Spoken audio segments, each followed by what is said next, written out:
এটি এমন একটি অদ্ভুত মন্দির যেখানে ভক্তদের 5 ঘন্টা এই জন্য দাঁড় করিয়ে রাখা হয় কারণ সেই সময় একটি সাপ রোজ শিব মন্দিরে আসে। সাপটি শুধু এখানে আসেই না, বরং ঘন্টার পর ঘন্টা মহাদেবের সামনে বসেও থাকে, যেন সে মহাদেবকে নিজের কোনো কথা বলছে। এটি কোনো একদিনের ঘটনা নয়, বরং এই মন্দিরের প্রতিদিনের ঘটনা। লোকেরা অবাক হয় এটা ভেবে যে সাপটি কোথা থেকে আসে, কেন আসে, আর এর পেছনের রহস্যই বা কি। তো চলুন দেরি না করে জেনে নিই এই রহস্যময় মন্দির সম্পর্কে। বন্ধুরা, এই মন্দিরটি উত্তরপ্রদেশের সালেমাবাদ গ্রামে অবস্থিত। লোকেরা এই মন্দিরটিকে নাগ মন্দির বলেও জানে। স্থানীয় বাসিন্দাদের কথা অনুযায়ী এই সাপের সাথে যুক্ত বিভিন্ন রকমের গল্প প্রচলিত আছে। কিছু গ্রামবাসী এই সাপটির সম্বন্ধে বলে যে এই মন্দিরে সাপটি বহু বছর ধরে আসে। প্রথমে যখন এই সাপটি মন্দিরে আসে তখন এখানকার লোকেরা বিচলিত হয়ে পড়ে। সারা গ্রামে এই কথাটা ছড়িয়ে পড়ে যে শিব মন্দিরে একটি সাপ এসেছে। স্থানীয় বাসিন্দাদের মনে ভয় ধরে যায় যে সাপটি মন্দিরে আসা ভক্তদের কামড়াবে না তো। কিন্তু এমনটা হয়নি।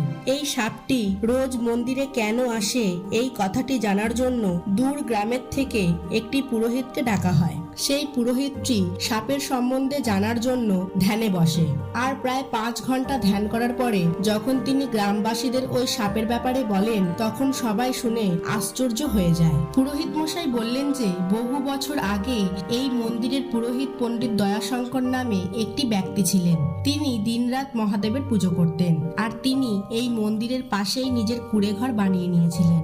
একদিন প্রবল ঝড় হয় আর তার কুঁড়েঘরের চালটি উড়ে চলে যায়। তখন পণ্ডিত দয়াশঙ্কর নিজের ঘরের চাল ঠিক করার জন্য জঙ্গল থেকে কিছু গাছের ডাল, ঘাস পাতা নিয়ে আসে আর অনেক কষ্টে নিজের ঘরের চালটি তৈরি করে। দয়াশঙ্কর ঘরের চাল তৈরি করতে সকাল থেকে সন্ধে করে ফেলেন। চারিদিকে অন্ধকার নেমে আসছিল, যার জন্য তিনি চোখে ভালো করে দেখতেও পাচ্ছিলেন না। কিন্তু তিনি ভাবলেন যে আজকেই নিজের ঘর ঠিক করবে। এবার শুধু চালটি ঘরের ওপরে বাঁধতেই বাকি ছিল, যার জন্য একটি মোটা দড়ির প্রয়োজন ছিল।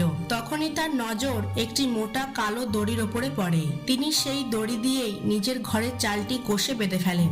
সকালে তার নজর যখন চালের ওপরে যায় তখন তিনি অবাক হয়ে যান। চালটি বাঁধার জন্য তিনি যেই কালো দড়ির ব্যবহার করেছিলেন সেটি কোনো দড়ি নয়, বরং একটি কালো সাপ ছিল, যাকে তিনি অন্ধকারে দড়ি ভেবে বেঁধে দিয়েছিলেন। সাপটি তখন মরে গেছিল।